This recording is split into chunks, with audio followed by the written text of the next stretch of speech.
Gusto mo ba manood ng Game of Thrones mula Season 1 to 8, House of Dragon, Godzilla, King Kong, New Empire, Transformer, Rise of the Beast, Aquaman and the Lost Kingdom, at marami pang iba? For today's video, i-share ko sa iyo kung paano makaregister at maka-access sa HBO Go gamit ang iyong cellphone. Kung gusto mong malaman, just keep on watching.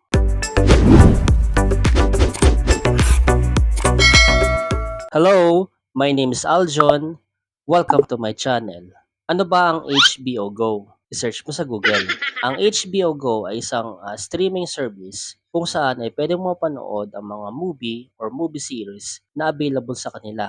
Kagaya rin ito ng Netflix at Disney Plus kung saan ay kailangan mo mag-subscribe para magamit ang services nila. So ano bang mga kailangan dito? Kailangan mo ng smartphone, internet connection, HBO Go application, at GCash or any platform na pwede mag-transact ng e-money. So simulan na natin. Part 1, registration. So open natin yung Play Store.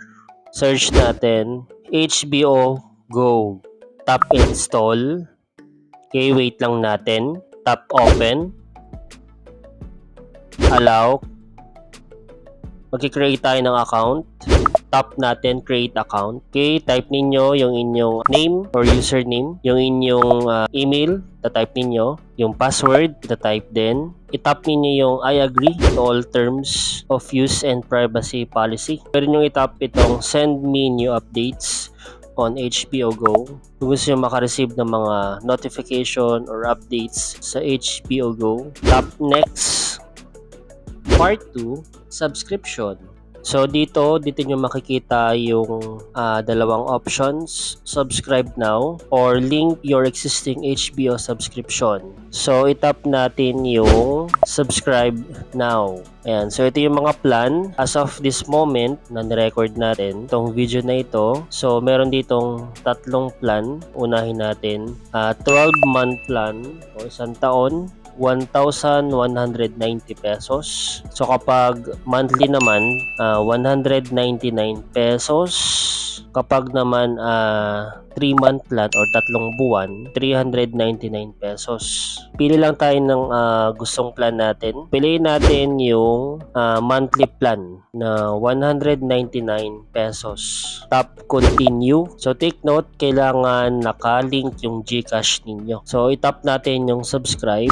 Okay, wait lang natin mag-process. So take note, pag walang laman or kulang yung GCash ninyo, yung laman ng GCash ninyo, mag-error yan. So kailangan may laman siya. Okay, so ito yung sample natin. Ayan, so nakalagay error. Kasi nga, either kulang yung laman or walang laman yung GCash. Take note, kailangan may laman ng GCash mo. Kasi kapag wala, magpi-fail yung transaction niya. Fast forward, so lagyan natin ng laman yung ating GCash. So itap ulit natin yung monthly plan na 199 pesos. Take note, dapat nakalink yung GCash ninyo. And then, kailangan may laman. Itap ninyo yung subscribe.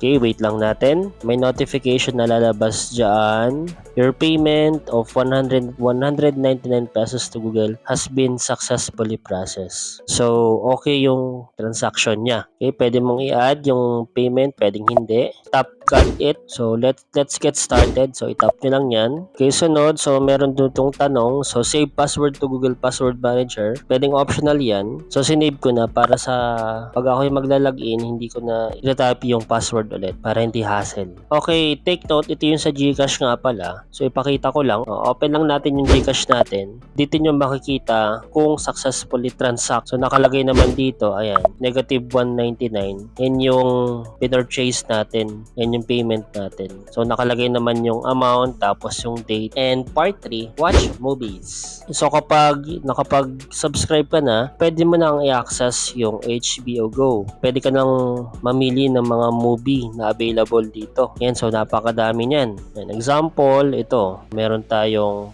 popular movies, Aquaman, popular series, yan, Game of Thrones, House of Dragon, okay, may comedy, Godzilla, King Kong, at napakarami pang iba. So, ikaw nang bahalang mamili. For example, nakapili ka, for example, itong House of Dragon, itap mo lang yan. So, itap mo lang yung play, and pwede ka nang manood. Okay? So, yun lang. So ayan, marunong ka na mag-subscribe sa HBO Go. Just remember, kapag expired ang subscription, subscribe ka ulit. Kung nakatulong at nagustuhan mo itong video na ito, subscribe naman and pakiclick na rin ang notification bell para updated ka sa mga susunod ko na video. Maraming salamat sa iyong panonood. See you on my next video.